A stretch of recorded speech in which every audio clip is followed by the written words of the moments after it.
Olá, boa noite, a paz a todos. Chegando para mais uma meditação na Palavra de Deus.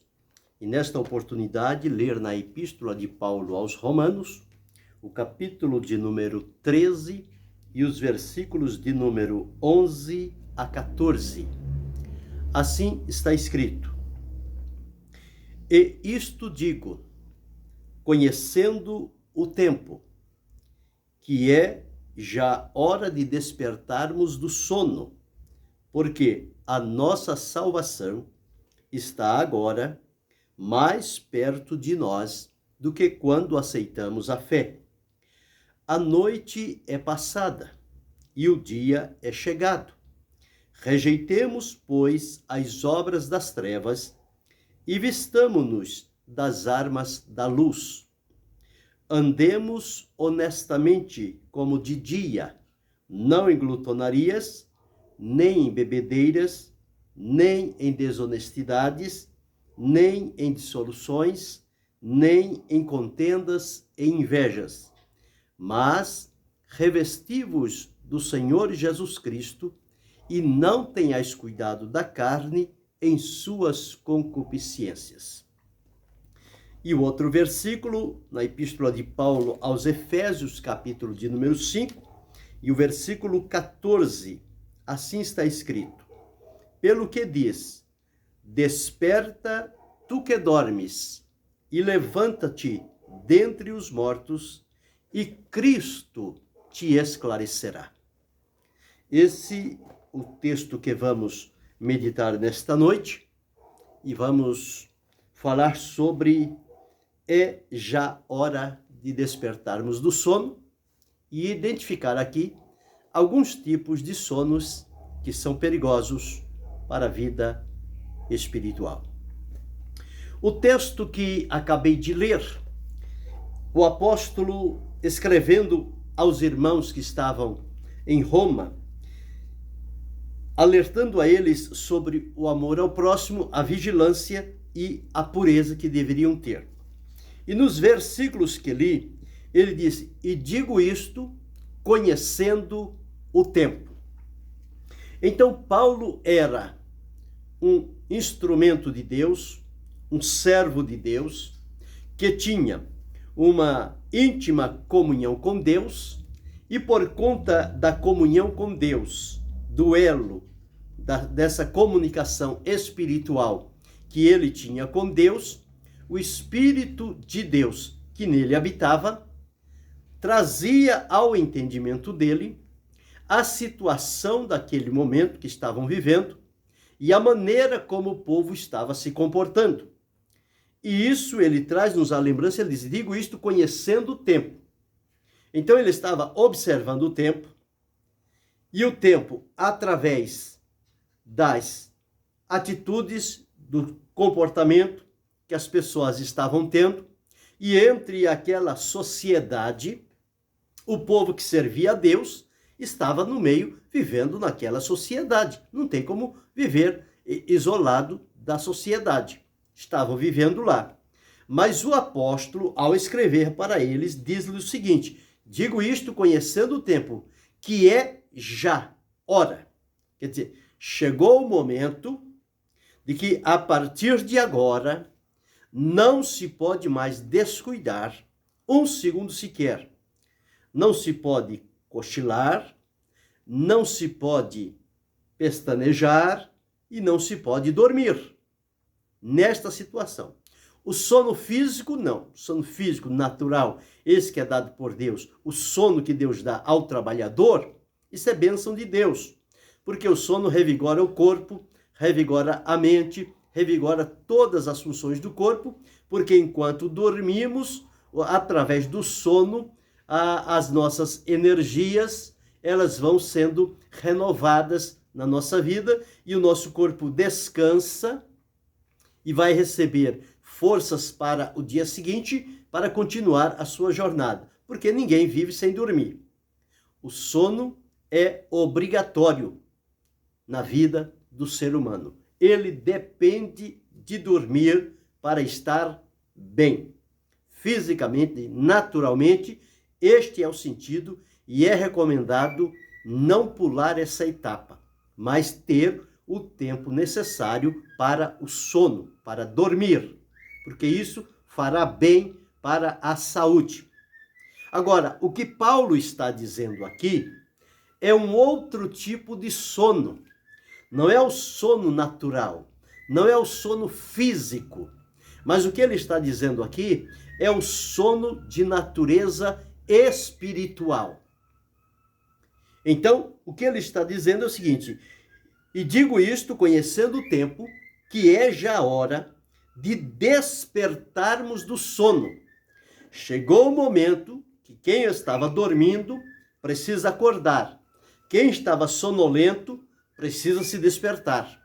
E lá na carta aos Efésios ele escreve, pelo que diz: desperta tu que dormes, levanta-te dentre os mortos e Cristo te esclarecerá.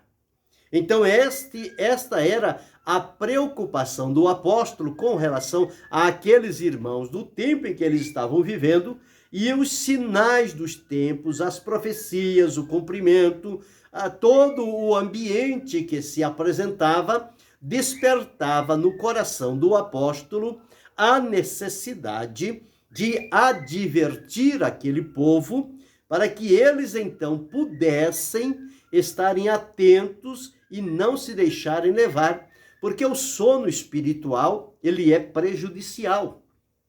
Ele traz perigos à vida espiritual. Então, este era o cuidado que o apóstolo estava tendo com os irmãos daquela época e atualmente para nós que vivemos em pleno século 21. Esta palavra nunca foi atual como tem sido agora, visto que muitos estão se deixando levar por uma sonolência de natureza espiritual, perde a visão, perde o discernimento, perde todo o sentido do momento que está vivendo, das circunstâncias em que estão inseridos na comunidade. Mas quando Paulo escreve isso, ele diz que ele conhecia, ele estava em constante comunhão com Deus. E quem se dedica a viver em comunhão com Deus, abre mão de muitas coisas supérfluas, passageiras, naturais, que não têm valor eterno, mas se aplica a uma vida de santidade, de consagração, de entrega total a Deus e procura ter o entendimento espiritual voltado para compreender as coisas de Deus, eles são avisados, porque Deus conhece todas as coisas. E aos servos que dão a ele esta oportunidade de estarem na sua presença, na sua mão e ao dispor da sua vontade, a estes então Deus revela o estado de coisas e orienta-os na sua palavra como é que eles devem falar àquele povo para despertá-los de uma situação que eles estão enfrentando e que pode trazer, com certeza, prejuízos para a vida espiritual. Então veja o que ele diz: é já hora de despertarmos do sono. Significa que não pode adiar mais. O tempo que dormiu chegou no limite máximo. Não tem como continuar dormindo. É já hora de despertarmos do sono. Levantar-se, recobrar força, recobrar ânimo, limpar a visão, passar a enxergar as coisas segundo o direcionamento e a vontade de Deus. E ele diz o seguinte: por que é preciso que os crentes sejam despertados do sono? Então ele diz: porque a nossa salvação está agora mais perto de nós do que quando aceitamos a fé. Há pessoas que aceitaram a fé há 30, 40, 50, 60 anos, 20, 10, 5, 1. Não importa o tempo que as pessoas aceitaram a fé. Eles aceitaram porque a palavra de Deus foi anunciada, foi proclamada, os mensageiros do Senhor eles foram fiéis em proclamar a palavra de Deus, e o Espírito Santo pegou então esta palavra que Deus deu a eles e proclamou, e aqueles que estavam ao alcance da palavra ouviram com atenção. O Espírito Santo de Deus os convenceu do pecado, da justiça e do juízo. Eles foram levados então ao arrependimento, à conversão, à entrega total a Deus, e passaram e tornaram-se servos de Deus, com a promessa e a garantia da vida eterna que Deus realizou através de Jesus Cristo. E então agora eles vêm caminhando a cada dia servindo a Deus. E cada dia mais que nós vivemos nesta terra é um dia a menos para nós chegarmos à presença de Deus. Então, quando o apóstolo vê o andamento dessas coisas, o prosseguimento e a vida que as pessoas estão vivendo diante da presença de Deus, ele desperta-os então, adverte-os a que se despertem do sono, porque a nossa salvação está agora mais perto de nós do que quando aceitamos a fé. Então já passou um período de tempo, já passou alguns anos desde o período em que nós fomos levados à fé em Jesus Cristo e desfrutarmos da salvação, até os dias presentes em que estamos vivendo, já decorreu um grande espaço de tempo. E ele diz-nos que agora está mais perto de nós. Ora, se quando foi anunciado para nós a palavra de Deus, dizia-se que próximo está o tempo, perto está o dia da volta do Senhor, e isso passou-se já há um bom tempo, quão perto está agora mais do que antes? Então, era justamente esse estado de coisas que o apóstolo estava advertindo aqueles irmãos para que eles tomassem ciência e não dormissem espiritualmente, mas que estivessem acordados espiritualmente. Porque o Espírito de Deus é aquele que vai operando na vida das pessoas. Então, por isso ele diz que agora a nossa salvação está mais perto de nós do que quando aceitamos a fé. E ele segue dizendo que a noite é passada e o dia é chegado. Então o momento de dormir é a noite. Como a noite passou e chegou agora o dia, então é hora de despertarmos do sono. Acordar, levantar, movimentar-se. Então ele diz, e o dia é chegado. Então, passou a noite, chegou o dia. Qual deve ser agora a nossa atitude? Ele diz aqui, rejeitemos, pois, as obras das trevas e vistamo-nos das armas da luz. Então, precisamos agora despertar do sono, consciente de que terminou a noite, rompeu o dia, e durante o dia nós precisamos espiritualmente rejeitar as obras das trevas. Porque quem pratica as obras das trevas, diz a palavra de Deus, que ele não vem para a luz, para que as suas obras não sejam manifestas, não sejam condenadas, porque elas são feitas na escuridão, elas são feitas no pecado, elas são feitas na intenção da malignidade. Mas quem é da luz ou da verdade, vem para a luz, para que as suas obras sejam manifestas, porque elas são feitas em Deus. Então ele afirma-nos, rejeitemos, pois, as obras das trevas e vistamo-nos das armas da luz. Jesus disse, vós sois a luz do mundo. E se alguém me segue, não andará em trevas, mas terá a luz da vida. Então precisamos agora nos vestir das armas da luz.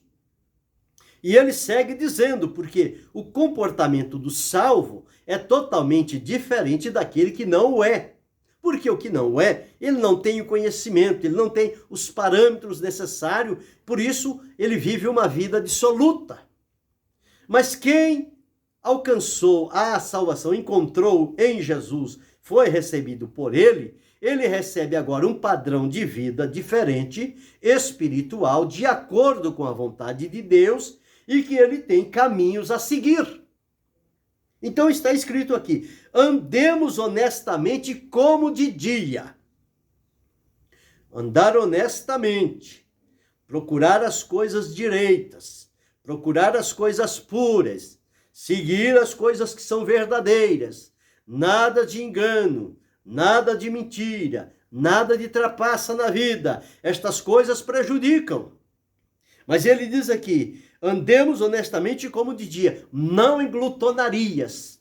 Glutonaria é aquele que tem o apetite desordenado, em todos os sentidos.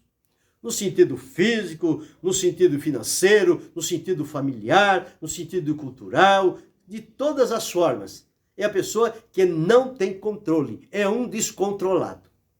Então, vive em glutonarias, vive em bebedeiras, vive em desonestidades, dissoluções, contendas e invejas. Então, esse é o procedimento de quem não conhece o tempo, de quem não chegou ainda à fé em Jesus Cristo e à iluminação que é dada pelo Espírito Santo. Mas quem está em Cristo é nova criatura. As coisas velhas passaram, tudo se fez novo.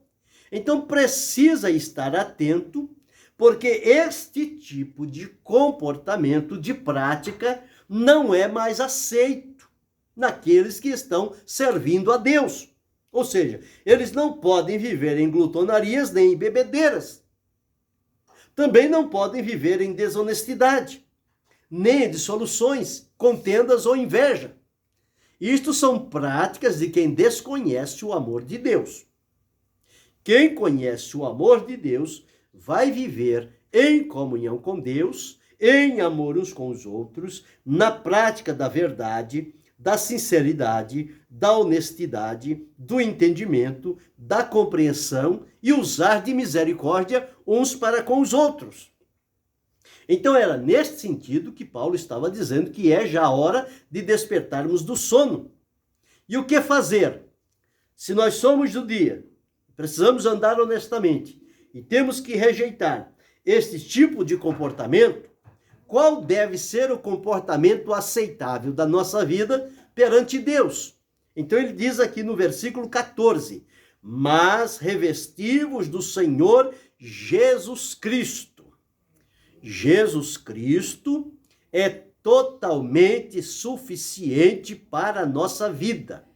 Tudo que dependemos e precisamos no sentido espiritual da nossa comunhão e vida com Deus, nós encontramos em Jesus Cristo, a palavra viva de Deus que veio a este mundo trazer-nos o exemplo e deixar-nos para que nós sigamos, então, as suas pisadas. E a maneira como Jesus viveu em contato, comunhão íntima com Deus, o seu Pai, mesmo numa sociedade comprometida e corrompida, mas ele não se deixou misturar. Ele viveu de tal forma que a sua vida, o seu comportamento, ficaram para sempre marcados como exemplo para aqueles que viriam depois, em atendimento à sua palavra, servir a Deus. Então, moldar a nossa vida no exemplo de Jesus. Então, aqui está escrito: revesti-vos do Senhor Jesus Cristo, e não tenhais cuidado da carne em suas concupiscências. Ou seja, o desejo desordenado. Se deixar-se dominar pela carne, ela vai querer dominar as ações da vida. E a carne, ela é inclinada para a prática do mal. E a palavra de Deus diz que nós temos que viver agora em espírito, porque quem vive em espírito vive para Deus. Então crucifica a carne com as suas paixões, e o Espírito de Deus, então, ele tem liberdade de atuar e operar na nossa vida, e ele vai nos conduzir à presença de Deus, porque essa é a intenção do Espírito. É nos levar mais próximos de Deus, é abrir o nosso entendimento espiritual, os nossos olhos espirituais, para que possamos enxergar, para que possamos perceber e ter aquela sensibilidade no espírito, em comunhão com Deus, dos dias em que estamos vivendo e atravessando, e o que é preciso abrir mão, romper, abandonar, deixar de lado, para seguir e cumprir aquilo que está revelado na palavra de Deus. Então é por isso que ele chama estes irmãos ao cuidado, ao despertamento. E lá em Efésios ele diz, levanta-te dentre os mortos. Era alguém que estava dormindo, já estava deitado, estava todo entregue àquela situação de sonolência, mas ele diz, desperta e levanta-te. E Cristo te esclarecerá. Então, quando vem a iluminação, o esclarecimento de Jesus Cristo, revelado de acordo com a sua palavra, aquela pessoa vai se levantar, vai tomar um posicionamento, vai se colocar em pé diante da presença do Senhor, porque Deus não quer com ele ninguém deitado, cabisbaixo, moribundo. Não. Quando ele quer alguém, ele diz, coloca-te de pé, põe-te de pé e eu falarei contigo. Este é o desejo de Deus, que nós estejamos em pé. Estar em pé é estar disposto, é estar preparado, é estar de prontidão, para quando surgir a necessidade, não vamos ainda nos preparar. Eu ainda vou levantar, eu ainda vou me espreguiçar. Não, esteja pronto. Chegou o momento, estou pronto, eis-me aqui. O apóstolo Paulo disse, no que depender de mim, eu estou pronto. Então é como um soldado. O soldado não pode descuidar da função dele. Ele tem que estar pronto a todo momento. Não importa em que ambiente ele esteja. Ele é um soldado. Ele tem que estar pronto para tudo e a toda hora. Assim é o crente.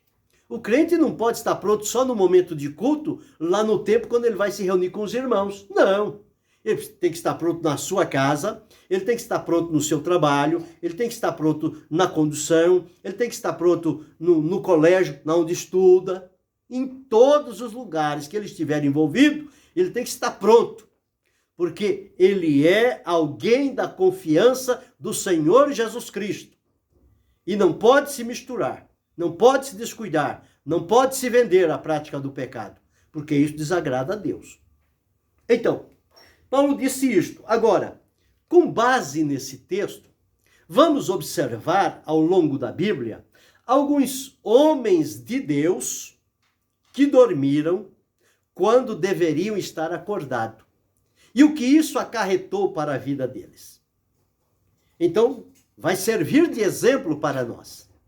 E este exemplo é válido, porque quando nós observamos o proceder de alguém que não foi bem sucedido, nós tomamos aquilo como lição para não fazer o mesmo que aquela pessoa fez, mas fazemos diferente. Então, é neste sentido. Deveriam estar acordados, mas, infelizmente, dormiram. E hoje, nos nossos dias, há muitos irmãos também, que já por longa data, vêm servindo a Deus, mas estão sonolentos no meio do povo. Estão dormindo espiritualmente. Perderam o contato com Deus, a sensibilidade espiritual e não enxergam mais nada. E para eles tudo é válido. E não é assim. A palavra de Deus não diz que tudo é válido. A palavra de Deus diz que tudo convém, mas nem tudo é lícito. Tudo convém, mas eu não me deixarei dominar por nada. Não. Não é como vem e vai. Tem que ter um posicionamento. Analisar a situação. Ver o comportamento, as atitudes e ter graça de Deus e coragem para dizer o que está errado e que precisa melhorar. Então, vamos começar com o primeiro homem que dormiu. E qual foi o tipo de sono dele? nós vamos falar sobre Elias, o profeta. Elias, um profeta de Deus, foi um gigante na terra. Um instrumento de Deus que operou coisas gloriosas. Mas um dia, depois de ele ter alcançado uma grande vitória, ter destronado Baal, né, os profetas de Acabe, que era os profetas de Baal, os profetas de Azera, destronou aquele povo. Deus manifestou-se em resposta à oração de Elias, e o povo disse: só o Senhor é Deus, e os falsos profetas foram mortos. Uma grande vitória. Mas no dia seguinte, ele recebe um recado da mulher de Acabe, Jezabel, e diz que, como ele fez com os profetas de Baal e de Azera, ela ia fazer com ele também. E ele, num descuido, o que ele fez? Ele deixou que aquela intimidação, aquela ameaça, entrasse no seu coração, e ele ficou com medo. E com medo ele fez o quê? Ele fugiu. Ele foi embora do lugar, sem a permissão de Deus. Ele caminhou um tempo com o seu moço, porque todo profeta tinha o moço que ia com ele, deixou o moço num determinado lugar, seguiu mais à frente e tomou uma outra direção contrária à vontade de Deus e foi embora. Mas Deus sabia onde estava o profeta Elias e foi lá onde ele estava. E Deus disse: Elias, que fazes aqui? Como que diz? Esse não é o teu lugar. Essa não foi a direção que eu dei para você. Que fazes aqui?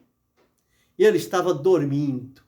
O medo traz o pavor, a insegurança, e as pessoas às vezes são levadas a um sono de medo. E no sono que ele estava para dormir, ele pediu a morte. Ele queria morrer, não queria mais viver.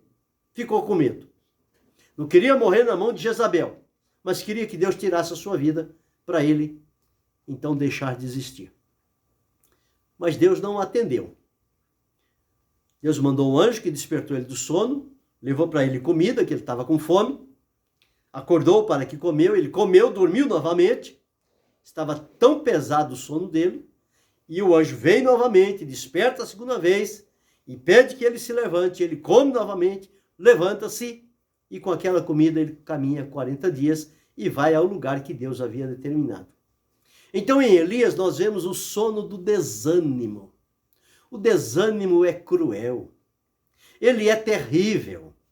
Quando a pessoa se deixa dominar pelo desânimo, nada mais tem sentido na vida dela. O desânimo tira a força, tira os sonhos, tira o objetivo, tira o brilho dos olhos, tira a alegria do coração, tira a força física. A pessoa fica entregue, é um morto-vivo, por conta do desânimo. O desânimo, ele é muito perigoso. E nós precisamos lutar contra o desânimo. Ele não pode encontrar brecha na nossa vida, porque ele vem para destruir. O desânimo, se ele ganha espaço, ele é fatal. Ele leva a pessoa mesmo a desejar a morte ou praticar a sua própria morte. Tal poder do desânimo. Então, este sono, precisamos despertar dele. Se porventura você está sendo dominado pelo desânimo, está dormindo o sono do desânimo, levante-se hoje. Corra para os pés de Jesus. Peça a ele que te dê ânimo, graça, força, alegria, encorajamento. E vai servir ao Senhor com dedicação. Este é o primeiro sono, o sono do desânimo, exemplificado na vida de Elias.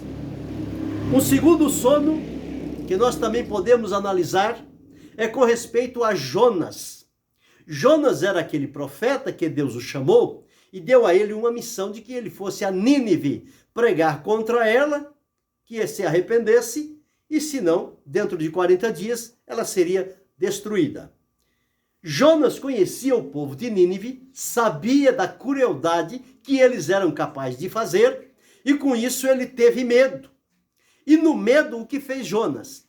ao invés de ele comprar a passagem para ir para Nínive, ele comprou a passagem para ir para Tarsis, uma outra cidade, uma direção totalmente diferente e oposta àquela que Deus tinha dado a ele.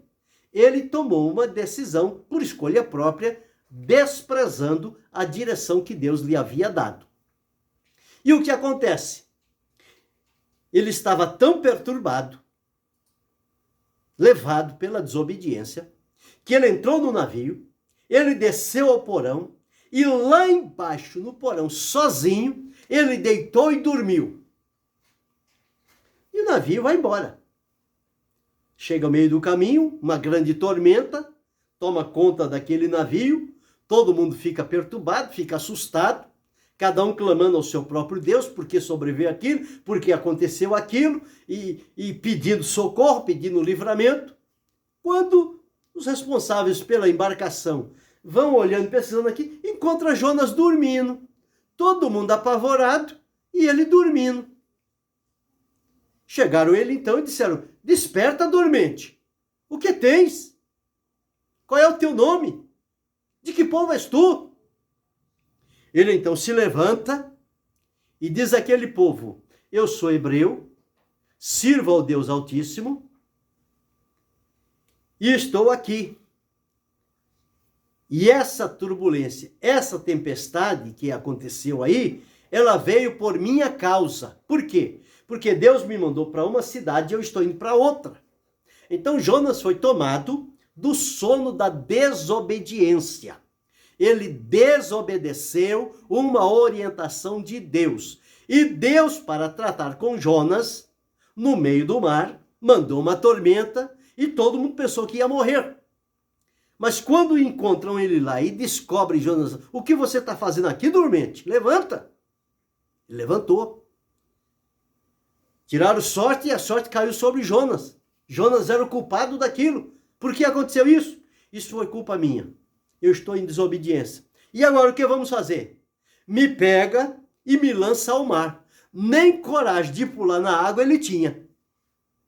Veja, a situação de um homem colocou todo mundo com risco de morte e não tinha nem coragem de se lançar na água para deixar o povo livre, porque o culpado era ele. Mas ele disse: me lança no mar. E os homens ficaram com medo, disseram: não, pode me lançar no mar. E o que acontece, para a felicidade de Jonas, é que quando ele é lançado ao mar, Deus prepara um grande peixe que toma a Jonas e o engole. E fica passeando com Jonas por aquele mar. E a aflição e angústia toma conta dele. E ele agora, lá do fundo do abismo, do ventre do peixe, ele clama a Deus. Ele suplica misericórdia. Se Deus ouvir, ele vai atender, ele vai fazer. É o sono da desobediência. Tem muita gente boa desobedecendo a direção de Deus, andando por caminhos errados. E quando vem a consequência, quando vem o acerto diante da presença de Deus, eles ficam temerosos. Se Deus me curar, se Deus me libertar, se Deus me der mais uma oportunidade, se Deus me ajudar, então agora eu vou fazer o que o Senhor quer. Mas não podia fazer antes? Ô desobediente, até quando você vai viver desse jeito? Converta-se ao Senhor. Abandone este sono da desobediência. Você está colocando a vida de outros em risco, em perigo. Quem sabe a vida até da tua própria família. Pela tua desobediência. Toma consciência. O que é isso? Desperta do sono. Então, o segundo sono que precisamos evitar é o sono da desobediência, baseado no exemplo de Jonas. Temos o terceiro sono, baseado na vida de Sansão. Sansão foi um homem nazireu, escolhido, separado por Deus, para viver uma vida abençoada por Deus. Mas ele engraçou-se de uma determinada mulher e pela concupiscência, o desejo humano, o carinho, aquelas situações, ele entregou seu coração àquela mulher. Ela, previamente instruída pelos homens da sua cidade, o convenceu a revelar qual era o segredo que ele tinha, e ele sempre dando uma desculpa, os filisteus vinham e ele quebrava tudo e eles fugiam. Mas chegou um dia que não teve jeito, ela conseguiu ganhar o coração dele. E ele disse, não, a minha força está no cabelo. No dia em que cortar o meu cabelo, a minha força se vai. E ela fez ele dormir, acariciou ele, ele dormiu. E quando ele estava dormindo, os homens vieram cortar o cabelo, raparam a cabeça dele, que não podia cortar porque ele era nazireu, mas fizeram isso. Quando ele acordou, que ele despertou, cadê a força dele? Cadê o Espírito de Deus na vida dele? Não tinha mais. O sono da concupiscência, por causa do pecado, por causa de um amor estranho, ele se vendeu, ele desprezou o que Deus tinha dado a ele. Tem muita gente que recebeu dons e talentos de Deus e estão desprezando por conta da concupiscência. Estão servindo a Deus, mas estão com olho em pessoas que não lhe competem. Estão vivendo em pecados diante de Deus, da concupiscência. E o segredo de Deus na sua vida está sendo retirado. E quando você pensa que é, ou pensa que tem, já não tem mais nada. Por quê? Seu coração foi vendido ao pecado. Então, desperta do sono da concupiscência. Este baseado na vida de Sansão. Mas o quarto e último sono que queremos falar é o sono de Lázaro. Lázaro, aquele amigo de Jesus, quando ele estava enfermo, as suas irmãs mandaram o aviso a Jesus, Lázaro, o amigo que tu amas, está enfermo. Jesus ficou no lugar mais 2 dias, demorou-se um pouquinho mais, a enfermidade prosseguiu e levou Lázaro à morte. E quando Jesus chega, Lázaro já está sepultado, já faziam 4 dias. Quando Jesus chega, Marta o recebe e diz para Jesus que não adianta mais. Ele estava enfermo, mas agora já morreu, já está sepultado, já fazem 4 dias e já está cheirando mal. Não tem mais nenhuma condição de ele viver. Jesus disse, eu sou a ressurreição e a vida. Ela disse, eu sei que meu irmão vai ressuscitar, mas na ressurreição lá do último dia. Então Jesus disse, se creres, verás a glória de Deus. Então, Lázaro é o sono da morte. A pessoa morreu, ficou imóvel, ficou inerte, frio, mal cheiroso e contaminado. É isto que a morte faz. É o sono da morte. Pessoa que morreu no tempo. Está só o físico vivo. Mas as funções, os anseios, os propósitos, os direcionamentos estão mortos na vida da pessoa. Então, em Lázaro, nós aprendemos que é preciso se despertar do sono da morte. Enquanto houver o fôlego em nossas narinas, a vida. Enquanto houver vida, a morte não tem poder de atuar em nós. Mas a morte espiritual tem tomado conta de muitas pessoas. Pessoas que brilhavam, pessoas que eram radiantes na presença do Senhor, hoje estão irreconhecíveis espiritualmente. Parece que viraram cadáveres espirituais. E a palavra de Deus diz, é já hora de despertarmos do sono, porque a nossa salvação está agora mais perto de nós do que quando aceitamos a fé. Então, nós precisamos tomar esta palavra como uma advertência de Deus e analisar a nossa vida. Se nós estamos sendo dominados por algum tipo de sono, e se estivermos, precisamos despertar. Desperta-te dentre os mortos, levanta-te e Cristo te esclarecerá. Então, se você estiver sendo dominado pelo sono do desânimo, desperta hoje. Se é o sono da desobediência, desperta hoje. Se é o sono da concupiscência, desperta hoje. Se é o sono da morte, desperta hoje. revigore a sua vida. Alimente-se com as palavras de vida, que são as palavras de Jesus, que foram deixadas para o nosso ensino, para a nossa esperança, para o nosso crescimento e desenvolvimento espiritual.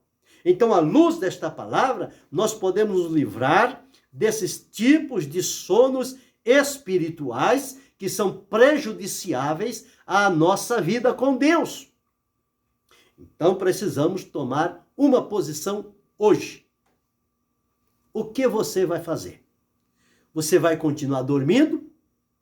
Ou você vai se despertar e levantar e procurar o caminho certo? Qual vai ser a tua escolha? Aproveita hoje, enquanto você tem tempo e oportunidade. Melhore os teus caminhos com Deus. Levante-se na presença do Senhor. Ele vai te dar força. Ele vai te ajudar. Ele vai te encorajar. Ele vai te colocar de pé. E você voltará a ser o que era na presença de Deus. A presença dele na sua vida trará um novo significado para o seu viver. Pensa nisto. Aparelhe os seus passos. Ande no caminho que Deus te orientou. E neste caminho você vai desfrutar de bênçãos, de vitória, de alegria e de livramentos. Que esta palavra de Deus, ela possa ficar gravada no teu coração. E nunca se esqueça que diante de Deus, você não pode ficar dormindo. Você tem que estar acordado, olhos abertos, espírito aberto, coração aberto, vida ativa na presença de Deus. Ele conta contigo, ele conta comigo. Levantemo-nos em nome de Jesus e que hoje e sempre ele nos fortaleça para irmos até o fim. Que Deus nos abençoe em nome de Jesus. Amém.